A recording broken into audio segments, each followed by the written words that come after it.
So, I have this cousin named Gene. He's a great guy. Just have to say he's a great guy because I'm about to throw him under the bus. And he really is great. But he is very high up in the Navy, keeps going higher. And I think like 2 years ago, he was the nuclear Navy commander for the San Diego base. And Gene is high up in the military, in the Navy. He's also very orderly, self-disciplined, believes in Navy traditions. And so when you're staying with him, I didn't know this, but at the Navy base, the trumpet is played when the flag is coming down and everybody stands as the flag. It's kind of nice. You have to put down your cocktail. But he believes in authority and structure, all that's good. But here's the odd part. So Gene, of course, used to be Catholic, but now whenever they get transferred, they just travel from church to church. And it all depends on whether they like the music and the minister is entertaining. So it may be this church, this couple years, and it will be some other thing, whatever. And so, in all honesty, he's kind of a religious ping pong ball. That he just goes to whatever church entertains him. Now, that's a part I find strange for this reason. Could you imagine a sailor going up to Gene as a commander and saying, well, I know you're the commander, but you're not entertaining to me, so I don't know if I want to follow that order. Gene would have a conniption. Or if he said, I don't really believe in authoritarian structures, I bet that sailor would be out of the Navy. There's nothing wrong with that, but it just seems inconsistent. He who believes in structure, when it comes to his spiritual life, it all matters whether he's entertained. And this sounds kind of strange. I find that a ping pong ball. I also find that, really, and this is my opinion, I don't think Americans have quite the reverence for authority that it used to. But the gospel really is about authority. And Gene, just views Jesus, and he's very faithful, he loves God, but Jesus to him is basically kind of like Buddha, just giving his teachings, and you individually can just learn from him. Except the gospel doesn't say that. Especially the gospel today. Jesus is this architect that wants to build a church. He says that several times. He wants to build a church that will last throughout time, not just be this spiritual guru. So, really, the gospel is about authority. Now, I have to say, it's odd for me to preach this because I have to admit, I was shocked last week when some parishioner's daughter in their 20s says, oh yeah, my father said you're anti-authority. And I'm not anti-authority. Really, I'm part of an authority structure. I'm not anti-authority. I just hate stupid, petty rules. Seriously, I'm not against bureaucracies. I'm part of a bureaucracy. I'm just against incompetent bureaucracies. And that's a huge difference.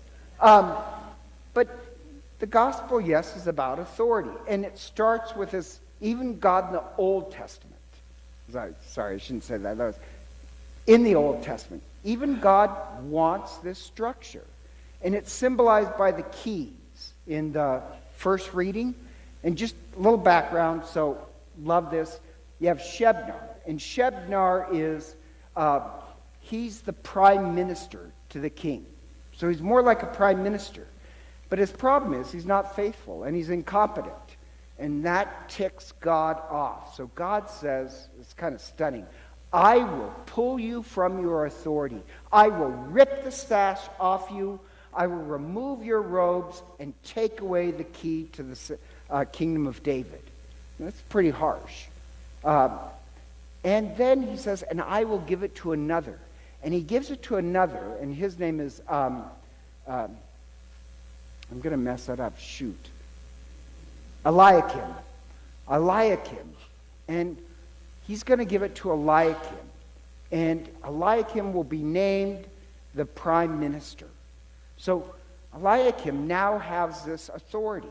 So that's what the key means. It means that really the key prime minister, Eliakim is both prime minister, which is a bureaucratic position, and he's also, in case you're interested, a priest. But what you see there is this pattern of the church. The same way you have the kingdom has a king. And for that, who's our king? Please get that right. Who's our king? Okay, one person here got it. I'm really worried about the rest of you. Yes, it's Christ. And it says Eliakim, he's prime minister, but in Greek it says that he will be a papas. Do you know what word translates into English as papas? Take a wild shot.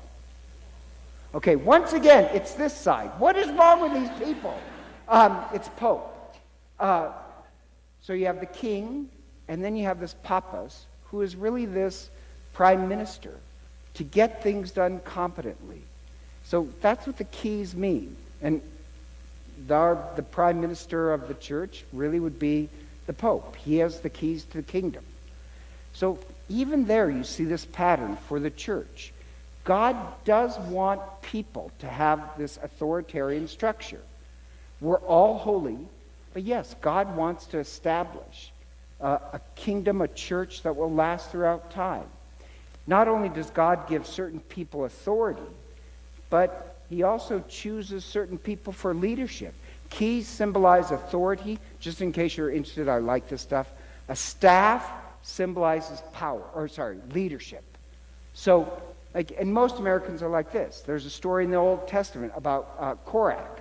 And Korach, after they're saved, they're all saved, they go through the Red Sea, and Korach says to Moses, well, why are you the leader? We're all a kingdom of priests. We're all called to holiness. Why do you get authority? Why do you get leadership? And Moses says, that's a really good question. Let me ask God. And God says, no, I tell you what, to have all the leaders of the 12 tribes have staffs, stick your staff in the ground, and the one that blossoms is the one who is to lead. And they get up in the morning, and Aaron's staff has bloomed. So that's a great miracle. They put it outside the tabernacle as a sign that everybody going into the tabernacle would realize God does choose certain people for leadership. And just in case you're interested, if you ever go over to St. Ignatius, the school, there's a stained glass window of St. Joseph, and you'll notice one of them is a staff that's blooming. That's Joseph's symbol. Joseph was chosen to lead the Holy Family at that time. So my only point here is that, yes, God chooses certain people for leadership. Korach is wrong. No, yes, we're all called to holiness. But some people God wants to lead. I have to admit, I was not given the gift of leadership. I have authority by my ordination. I'm not such a great leader. Really, I'm not. Not my strong point. I really, not to be upset, but I look for a parish that's going to be a lot smaller than this, where my administrative skills are awful. All I'm really good at is picking out people who have leadership skills. But I do have authority. Not the authority of St. Peter, but by extension the bishop. That's my role, is to create this organization. God wants that. It's not like Gene or Korach wants, where just God is a spiritual leader for individuals. God wants to build this structure. So you get to the gospel, and Jesus goes out of his way, takes the apostles out of their way to this place called Caesarea Philippi that is in the background. Now, just a little background because I like this stuff. Caesarea Philippi, that's the administrative, the political center of Israel. It's not Jerusalem. It's actually Caesarea. It's because, remember, they're conquered by the Romans. And Herod, to get in good with Caesar, he builds this entire city, Caesarea, in honor of Julius Caesar. He's kissing up to him.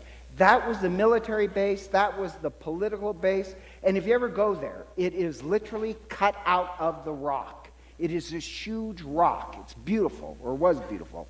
And so when Jesus calls Peter the rock, it's contrasting against Caesarea. Do you get that?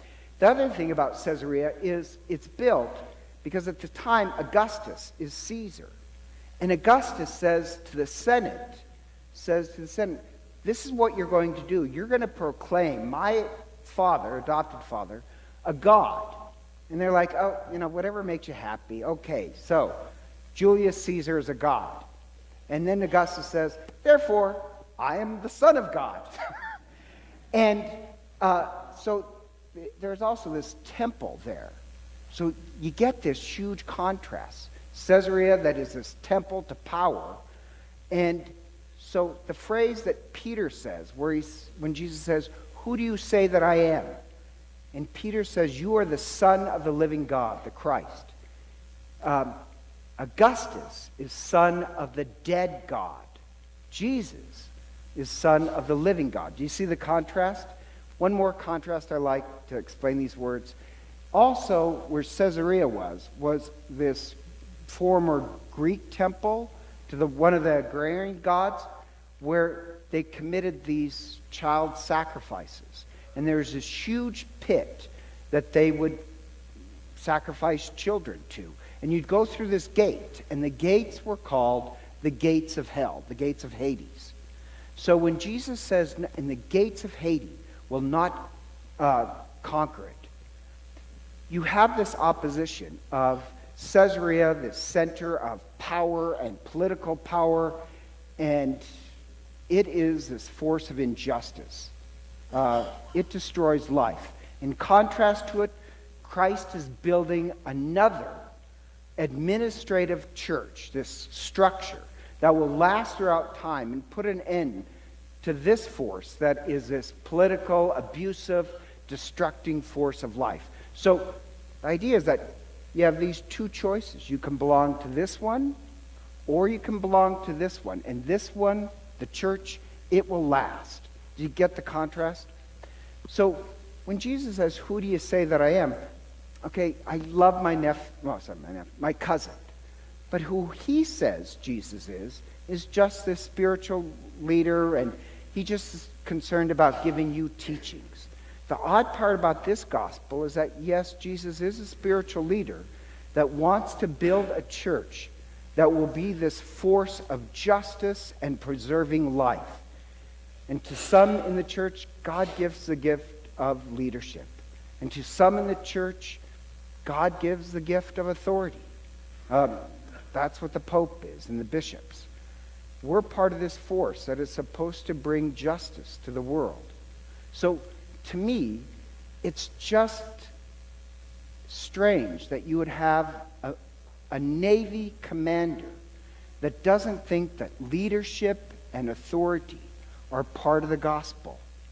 It's not just this spiritual teacher. He also wants to build on this structure that will last the end of time. That's what we are a part of. You got to choose this two forces. One that is about power and control and injustice, or a part of the church. And we're gifted with leadership and authority so that together we form this building that will be this force of love. That's the church Christ wants to build.